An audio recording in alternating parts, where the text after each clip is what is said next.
Bem, eu quero cumprimentar os amigos da internet, quero cumprimentar vocês que estão aqui presentes. Quero dizer que nós estamos nesse momento na Igreja Adventista do Sétimo Dia Central de Cabralha, certo? Onde o pastor Gessé, que está ali, é o pastor da igreja, ao lado da sua esposa Joelma, e com várias pessoas que nessa tarde, estamos falando no período da tarde, pararam suas atividades, vieram até aqui para a gente estudar a Bíblia um pouco. Sejam muito bem-vindos, que Deus abençoe você, sua casa, sua família e também os amigos da internet que estão conectados conosco a partir de agora. Nós vamos fazer mais uma oração e aí depois da oração a gente vai ao tema, tá? Assentados mesmo, curvemos a cabeça, fechemos os olhos, vamos orar. Querido Pai Celestial, obrigado por estarmos aqui na Tua presença e agora vamos estudar a Tua palavra. Pedimos sabedoria e pedimos a unção do Espírito Santo, que o Senhor fale conosco de uma forma especial e que o Senhor fortaleça a nossa fé e nos ajude a estarmos mais perto de Ti. Rogamos por nós e pelos internautas, em nome de Jesus, amém. Se você trouxe a Bíblia e quiser acompanhar comigo, eu vou ler Lucas, Evangelho de Lucas. A gente vai para o capítulo de número 7. Lucas capítulo 7, do verso 11 até o verso 17. Repetindo, Lucas capítulo 7, de 11 a 17. Está escrito assim. Ok, diz assim: em dia subsequente, dirigia-se Jesus a uma cidade chamada Naim. Estão vendo ali na tela? Uma cidade chamada Naim. De novo, como é o nome da cidade? Não era Cabralha, não? Pode ser Cabralha também, não pode? Então vamos ler de novo. Eu quero que vocês prestem atenção na leitura, tá? Por favor. Em dia subsequente, dirigia-se Jesus a uma cidade chamada chamada Naim, mas que aqui pode ser Cabralha, né?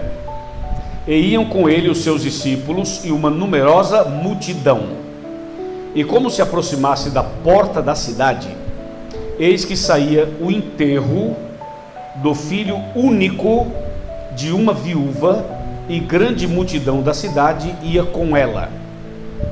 Vendo-a, o Senhor se compadeceu dela e lhe disse: não chores. E chegando-se, tocou o esquife, e parando os que o conduziam, disse: jovem, eu te mando, levanta-te. Sentou-se o que estivera morto e passou a falar, e Jesus o restituiu à sua mãe. Todos ficaram possuídos de temor e glorificavam a Deus, dizendo: grande profeta se levantou entre nós, e Deus visitou o seu povo. Essa notícia a respeito dele divulgou-se por toda a Judéia e por toda a circunvizinhança. Até aqui. Gente, amigos internautas, esse é um assunto bem conhecido. Essa é uma história bem conhecida. Todo mundo que frequenta alguma igreja já ouviu isso, já leu sobre isso e já meditou sobre isso. Mas nesse momento, nós vamos extrair desse texto muitas lições muito preciosas para nós. Vai ser uma bênção para você e para sua família. E uma bênção para mim também, para minha família e também para os internautas. Bom, o texto bíblico conta uma história. É a história de uma família. Só que essa família era uma família que fugia os padrões da época. Como a gente conversava lá na casa do pastor, as famílias hoje em dia, elas são pequenas, né? Você vai na Europa, por exemplo, os casais têm um filho, ou no máximo 2. No Brasil já foi um tempo que a gente tinha muitos filhos, agora temos menos. E digo como regra geral, né? Mas o mundo bíblico, o povo de Israel, as mulheres muçulmanas, o povo tanto de Israel quanto dos países islâmicos, costumam ter muitos filhos. É uma família grande. É bonito de ver, né? Uma família grande, as pessoas ali e tudo.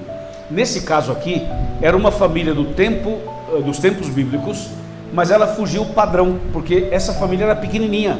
Essa aqui tinha só 3 pessoas. Era o marido, a esposa e quantos filhos? Um só. Então fugiu o padrão da época. Aí, um dia, aconteceu uma coisa interessante.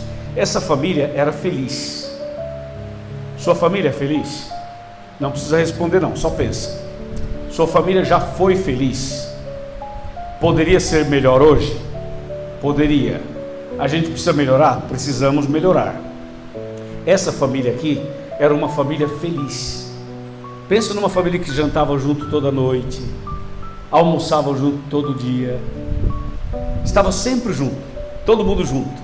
É maravilhoso, não é? É o sonho de todos nós ter a família reunida à mesa, para dormir, para acordar juntos, para sair juntos. Todo mundo tem esse sonho. E essa era uma família feliz e abençoada. Mas um dia aconteceu uma coisa ruim. Por que, né, que acontecem coisas ruins, né? Por que a família não fica feliz assim para sempre, né? Tá tudo indo bem, daqui a pouco vem uma doença, daqui a pouco vem um diagnóstico, daqui a pouco vem um desemprego, daqui a pouco vem uma crise, daqui a pouco vem uma discussão, e lá se vai a paz, e lá se vai a tranquilidade, né? Essa família feliz, de repente, surgiu uma tragédia. O marido, o esposo, ficou doente. E aí levaram o marido para os médicos. E os médicos da época examinaram e não conseguiam resolver o problema. E finalmente disseram para aquela mulher: olha, a doença do seu marido não tem cura. Leva para morrer em casa. E o marido dessa mulher faleceu em pouco tempo. Quando esse homem faleceu, a vida dessa mulher desabou. Ela perdeu o chão, perdeu a esperança, perdeu o ânimo, perdeu a força, perdeu o entusiasmo de viver. Por quê? Porque naquele tempo, uma mulher só era considerada e valorizada se tivesse um marido. As mulheres naquele tempo não eram valorizadas pela sociedade. Hoje as mulheres são muito mais valorizadas, especialmente as mulheres do Ocidente, do cristianismo. Jesus valorizou muito a mulher, mas historicamente as mulheres sofreram muito, sabe? Muito, muito. Ainda sofrem hoje, mas sofreram muito mais no passado. E naquele tempo, se uma mulher fosse sozinha, ela era mal vista. Ela não era bem vista. Quando tinha uma reunião assim, de várias pessoas, só se contava os homens, não contava as mulheres. Você acredita que tem país até hoje que a mulher não pode dirigir carro? Até hoje. Você acredita que tem lugares no mundo hoje que as mulheres não podem nem mostrar o rosto? Então você imagina, tem lugares que as mulheres têm muito mais liberdade, né? Mas tem lugares que não. E nos tempos de Jesus, essa situação aqui foi grave. Por quê? Porque morreu o marido dessa mulher e ela estava sozinha agora, viúva. Quer dizer, como mulher já tinha os seus obstáculos, agora era viúva. Vocês sabem que até hoje, se tem uma mulher que mora sozinha, todo mundo fica de olho. E se ela for viúva, tem gente que quer aproveitar, porque ela está sozinha. Tem sempre alguém assim. E naquele tempo, a situação não era diferente, era pior até. Então essa mulher agora era viúva. E ela perdeu a sua esperança, a sua força. Por quê? Porque não tinha um marido. Então as pessoas não iriam valorizá-la como ela gostaria. Bom, ela sofreu muito, mas muito mesmo. Só que tinha uma coisa que dava um pouco de conforto para ela. Sabe o que era? É que ela tinha um filho, e era um filho homem. Então esse filho dava para ela um pouco mais de perspectiva, de um futuro melhor, porque ela tinha um filho homem. E esse único filho foi aonde ela se apegou. Ela se apegou a esse filho, dizendo assim: é através dele que eu vou conseguir viver e superar e ter uma vida melhor. Aí ok, ela começou a tocar a sua vida com o seu filho. O tempo passou e um dia esse filho ficou doente também. Fez o mesmo processo, foi atrás da cura, atrás dos remédios, e nada resolveu o problema do filho. E finalmente esse filho único também morreu, também veio a óbito. Então a vida dessa mulher desabou, porque não tinha marido e agora o seu único filho também estava morto. Essa mulher pegou o corpo do seu filho, colocou não era um caixão, era um tablado assim, onde colocava o corpo, embalsamava, enfaixava, preparava para o sepultamento.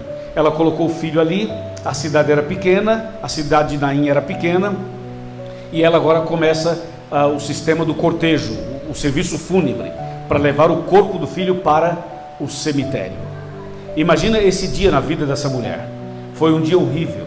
Ela relembrou a morte do marido, ela voltou àquela sensação horrível que ela já passou. Foi um gatilho. Sabe quando você ativa o gatilho? Porque ela tinha passado por uma experiência horrível, mas tinha superado através do filho e da bênção de Deus. Mas agora, quando o filho morre, volta tudo à cabeça dela, volta tudo de novo, esses gatilhos todos. E ela então passa agora por outro drama, outra situação terrível, e agora pior, porque agora eram duas situações, a do marido e a do seu único filho. Bom, a cidade de Naim, como eu dizia, era uma cidade pequena, e era uma cidade que as pessoas não davam valor, uma cidade que os grandes eventos não aconteciam lá, as grandes programações não aconteciam lá. Na verdade, Naim era uma cidadezinha que ficava esquecida, mas naquele dia, essa mulher estava levando o seu único filho para ser sepultado, e aconteceu uma coisa impressionante. Jesus estava em Jerusalém, e de Jerusalém para Naim é bem longe, e naquele tempo não havia carro. Então Jesus foi a pé de Jerusalém para a cidade de Naim, andou vários quilômetros para chegar até Naim. E Jesus não foi sozinho, ele levou os seus discípulos. Era o que nós chamamos hoje de caravana, era a caravana da esperança, né? A Novo Tempo não faz caravana da esperança? Então a igreja adventista faz, né? As caravanas.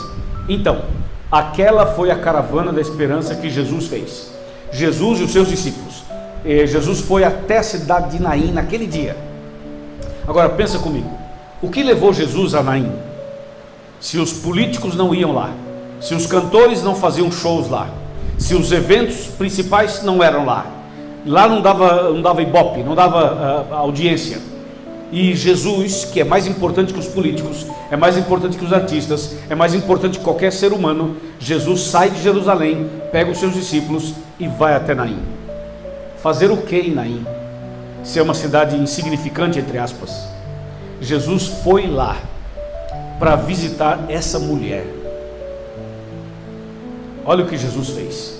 Ora, eu sou pecador, vocês são pecadores. Quando eu vou visitar as pessoas nas casas, as pessoas choram, se emocionam.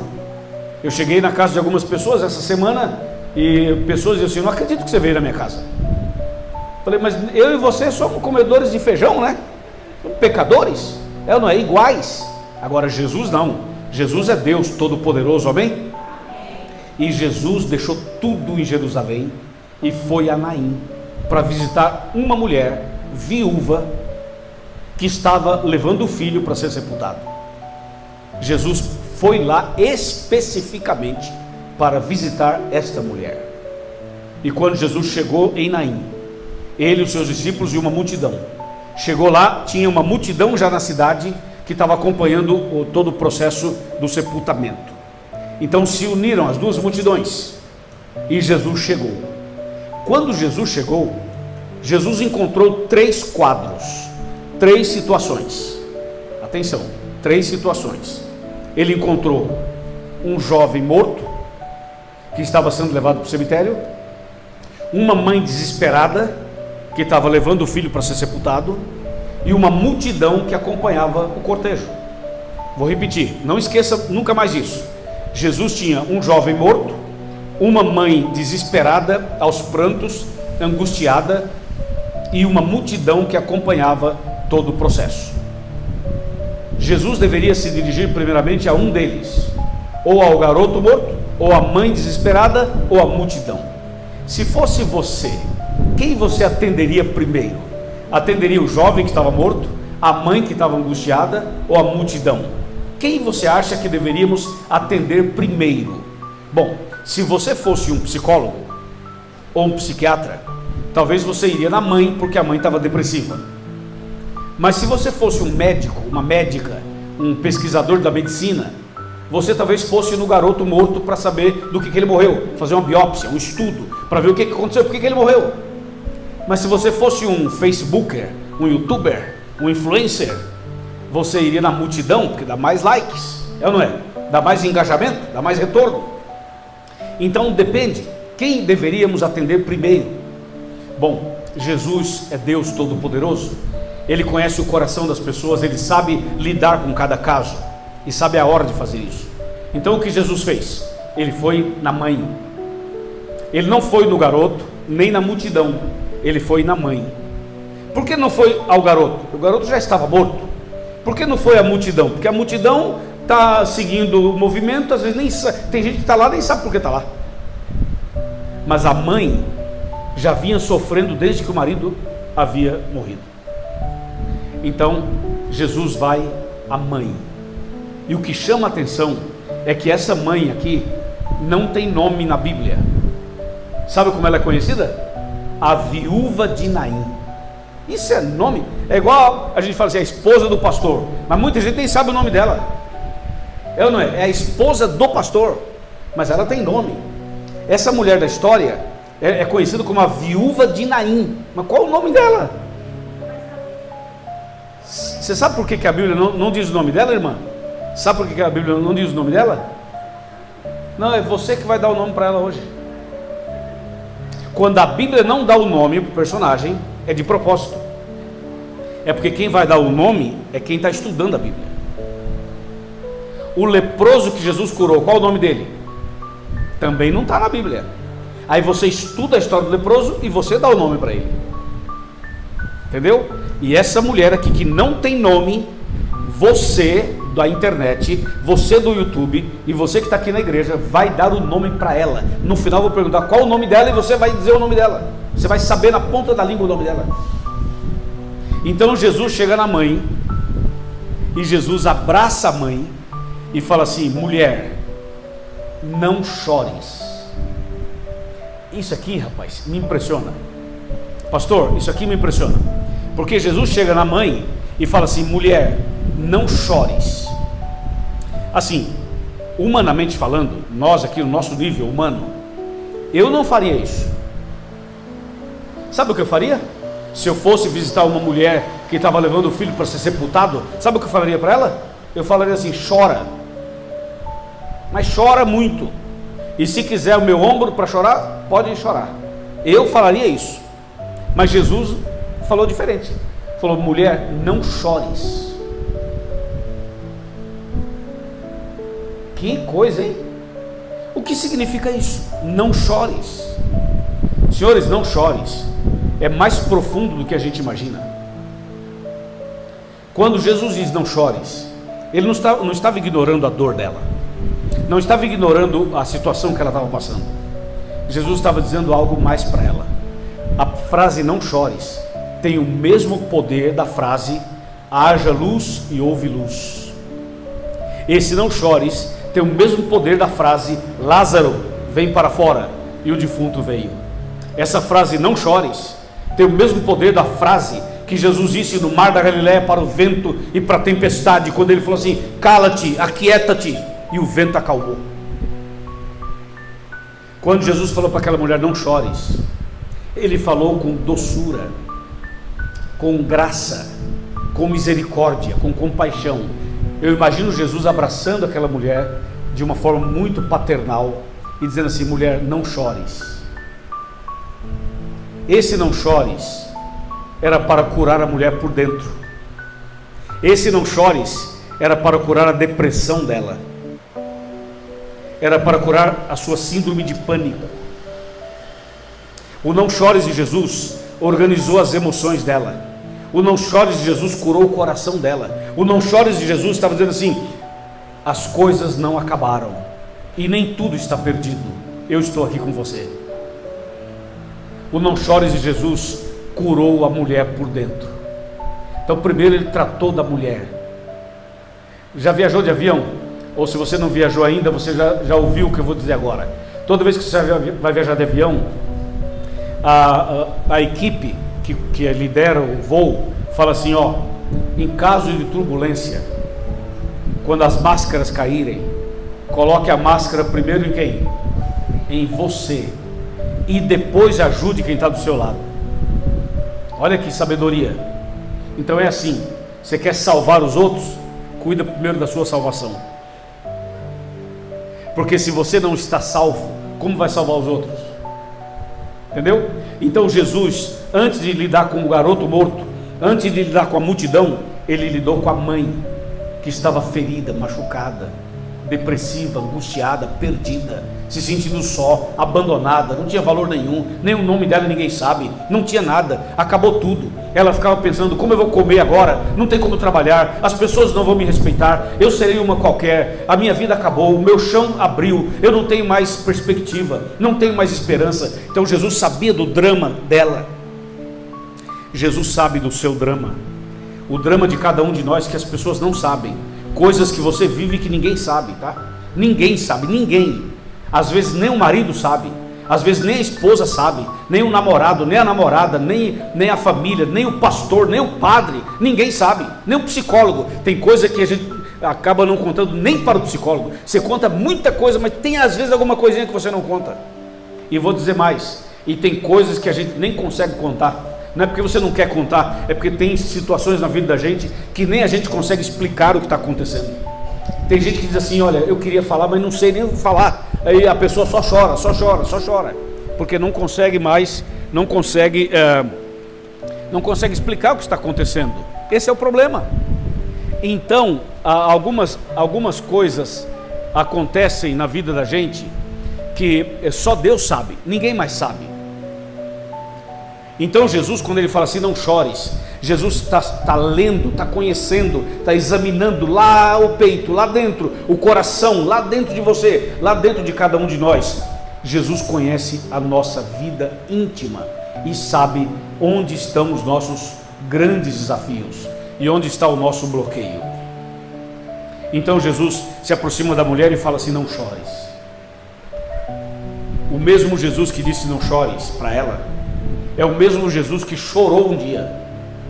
Jesus chorou, sabia? Diante da morte de Lázaro, Jesus chorou, diz a Bíblia. E agora ele fala para a mulher: não chores. Mas ele chorou.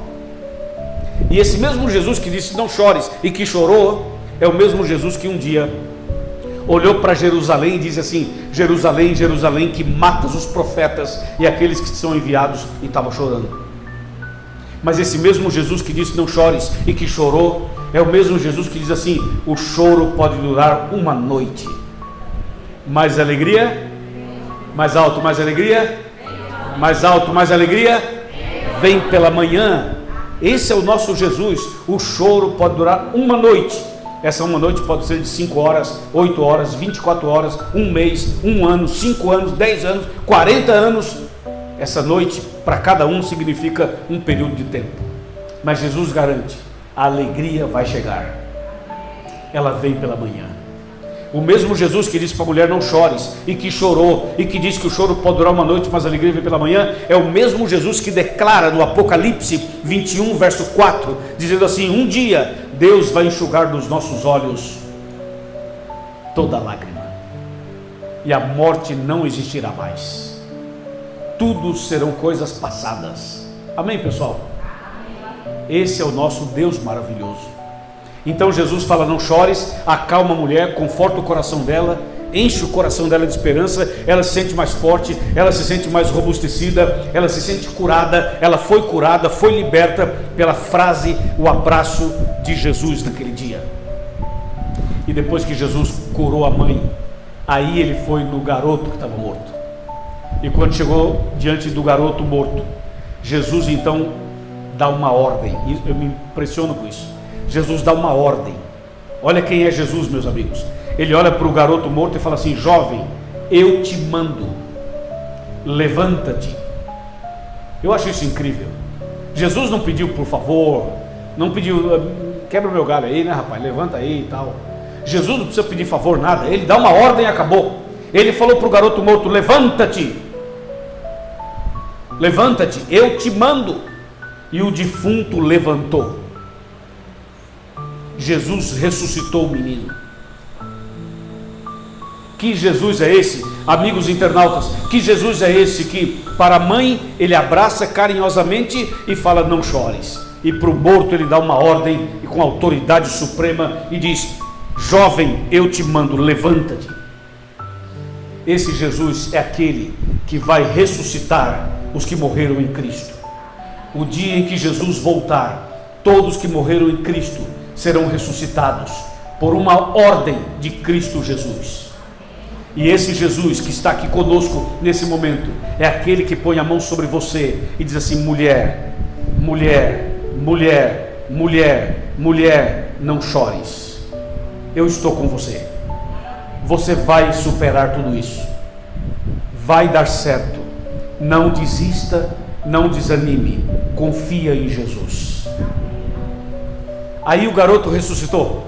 Depois que ele ressuscitou, Jesus pegou o menino, entregou para a mãe.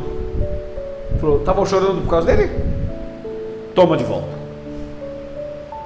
Entendeu agora, mamãe, porque eu disse a você: não chores? Veja, eu não posso falar não chores, porque eu não posso ressuscitar o morto. Jesus pode falar não chores, porque ele pode ressuscitar o morto. Então ele devolve o filho para a mamãe e acaba com aquele problema.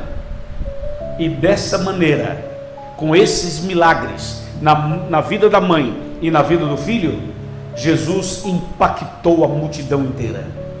Toda a multidão foi alcançada por esse milagre. O milagre foi tão impactante que nós estamos aqui na cidade de Cabralha, aqui onde Pedro Álvares Cabral chegou, onde celebrou a primeira missa, primeira celebração. E essa história da viúva de Naim e do seu filho está sendo contada aqui, porque o que Jesus fez lá alcançou a multidão lá e alcança cada um de nós aqui, porque o que Jesus fez foi impressionante. Jesus resolveu o problema daquela mulher, e a cidade de Naim, que não era conhecida, ficou famosa. Por todo lugar no mundo inteiro se fala sobre a cidade de Naim por causa daquela viúva que um dia recebeu Jesus, que foi curada por ele e que recebeu o seu filho de volta nos seus braços. E aí a gente para um pouco e pensa assim: e por que você está pregando esse tema? Por que será que eu estou pregando esse tema hoje à tarde? Porque aqui na internet e aqui na igreja, eu também tenho esses três tipos de pessoas. Eu tenho aqui uma mulher que está desesperada em alguma área da vida, como aquela mãe de Naim. Mas eu tenho aqui também jovens que estão espiritualmente mortos, adolescentes que estão espiritualmente mortos. Tem a mãe angustiada porque os seus filhos estão afastados dos caminhos de Deus, estão mortos espiritualmente. Mas aqui também tem aquela mulher que o marido ainda não se converteu, que o marido também está morto espiritualmente. É uma viuvez espiritual. Deu para entender ou não? Porque o marido ainda não se entregou, ou o filho, a filha também não se entregaram. Então Jesus está dizendo assim: essa história também acontece aqui em Cabralha, também acontece aqui onde tem um internauta conectado com a gente. Qual o desejo de toda mãe? É de ter os filhos na igreja. Qual o desejo de toda esposa? Estar com o marido nos caminhos de Deus. Qual o desejo dos homens? Ter suas famílias também na igreja. Então, o que aconteceu com a família da viúva de Naim, de alguma maneira acontece nos dias de hoje em nossas famílias, em nossos lares. Mas o mesmo Jesus que foi lá é o mesmo que veio aqui. O mesmo Jesus que foi à cidade de Naim é o mesmo Jesus que está aqui com a gente. Ele está aqui com a gente. E Jesus sabe onde está o seu maior desafio, o seu problema, a sua angústia. E nessa hora, nesse momento, Jesus vai abençoar você, vai abençoar sua casa, o seu cônjuge, os seus filhos e a sua família. Em breve, a história que eu acabei de narrar para vocês, com base em Lucas capítulo 7, em breve essa história será uma realidade quando Jesus voltar. Porque quando Jesus voltar, todos que morreram em Cristo serão ressuscitados. E as doenças, as feridas, os sofrimentos acabarão. Logo, logo, quando nosso Jesus aparecer nas nuvens dos céus, Ele vai enxugar dos nossos olhos toda lágrima. E Ele vai nos dar um novo céu e uma nova terra. Nesse novo céu e nessa nova terra que Ele vai nos dar, nós estaremos com Ele para sempre. Pensa comigo, viver para sempre com Jesus, sem depressão, sem angústia, sem insônia, sem pecado, sem doenças, sem dor. Nunca mais vai ter dor. Imagina a vida eterna sem remédios, sem farmácia, sem hospitais, sem clínicas. Imagine a vida eterna sem envelhecer. Nunca mais iremos envelhecer. Imagina a vida eterna perfeita, onde seremos a imagem e semelhança de Deus. É isso que Jesus preparou para você e para mim. Quando Ele disse para aquela mulher, não chores, Ele está dizendo para todos nós agora, para todos nós que estamos aqui, Ele está dizendo assim, não chores, confia em mim, porque eu estou preparando para você uma vida eterna e perfeita. O pecado é nojento, o pecado entrou em nossa vida, nos manchou, nos contaminou, nos atingiu, nos feriu, mas Cristo Jesus na cruz, Ele derrotou o pecado, derrotou Satanás, derrotou o mal, e na cruz Jesus garantiu a nossa salvação. E por isso um dia, quando Ele voltar, Ele vai dizer claramente para cada um de nós, não chores, nunca mais haverá choro de tristeza, nunca mais haverá pecado, nunca mais. E Jesus vai queimar todo o mal, vai colocar fogo em todo o mal, e vai purificar essa terra, e vai fazer dessa terra uma nova terra, e vai nos dar um novo céu e uma nova terra, onde habitaremos com Ele para sempre, no novo céu e na nova terra. Amém. Essa tarde, ou nesse momento, eu queria fazer uma oração por você e por sua família. Eu quero colocar a sua vida nas mãos de Deus. Você que já é membro da igreja e você que ainda não é membro da igreja, Jesus está chamando você, está chamando todos nós. E eu pergunto, você aceita uma oração? Você quer nessa tarde receber a bênção de Deus? Sim. Já sabe o nome da viúva de Naim? Sim, já sabe. Sabe o nome do filho? Também já sabe. Sabe o nome do marido? Também já sabe. O que antes não tinha nome, agora nós já sabemos. Somos nós. Somos nós. Mas a grande notícia, para encerrar, a grande notícia, sabe qual é? É que o mesmo Jesus que esteve lá em Naim está passando por aqui. Não saia daqui sem receber a bênção de Deus. Se você quer orar comigo, eu estou aqui no YouTube, mas se você não tem medo de aparecer aqui na câmera e você tem coragem de vir aqui do meu lado, então levanta e anda. Vem cá, orar comigo, fica aqui do meu lado. Você vai aparecer aqui na transmissão do YouTube. Pode ficar aqui do meu lado, pode subir ali também, pode subir ali, alguns ficam aqui perto, e você já vai se ver ali no vídeo. E os amigos que estão acompanhando a gente pelo YouTube já vão ver aqui algumas pessoas na cidade de Cabralha, que fica aqui bem, fica na Bahia, fica bem ao lado de Porto Seguro. Bem, venham para cá, os irmãos, as irmãs, e aí todo mundo aqui está aparecendo aqui na nossa transmissão, e quem não está aparecendo e quer aparecer, se encaixa aqui, e a gente vai encerrar fazendo uma oração por você, por sua casa, por sua família e por cada um de nós. Estão prontos? Depois da oração, vocês permaneçam aqui, por favor. Tá bom? Atenção, você que está vendo a gente pela internet, nós vamos orar agora com você também. Feche os seus olhos, curve a sua cabeça. Vou pedir a todos que, por favor, fechem os olhos, por favor, para não ficar com os olhos abertos, porque está sendo transmitido. Todo mundo de olho fechado. Vamos orar. Querido Pai Celestial, obrigado por essa mensagem tão importante. Obrigado por esse milagre lá em Naim. Obrigado pelo que o Senhor fez na vida daquela mulher, na vida daquele jovem e naquela multidão. Agora, Senhor, 2000 anos depois, estamos aqui na cidade de Cabralha, na Bahia.